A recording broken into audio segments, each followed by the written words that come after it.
নমস্কাৰ বন্ধুসকল, পুনৰ এটি নতুন ভিডিঅ'লৈ আপোনালোকক সকলোকে স্বাগতম জনাইছোঁ। বৰ্তমান যুগত বিজ্ঞানে অসম্ভৱ কাম সম্ভৱ কৰি তুলিবলৈ সক্ষম হৈছে।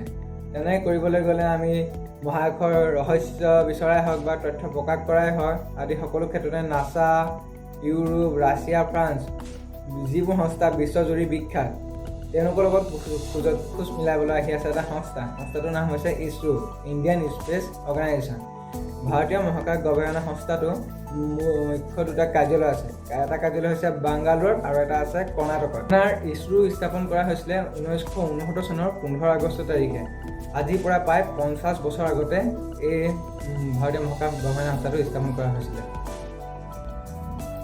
ইছৰো মহাকাশ গৱেষণাৰ কাৰণে বাজেট হৈছে $1.68 বিলিয়ন।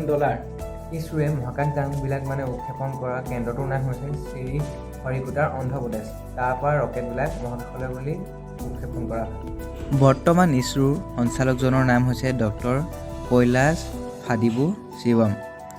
এওঁ তামিলনাডুৰ বাসিন্দা হয়। 2008 চনত ইছৰোৱে সফলভাৱে চন্দ্ৰযান 1 নামৰ এখন মহাকাশযান চন্দ্ৰলৈ বুলি প্ৰেৰণ কৰে।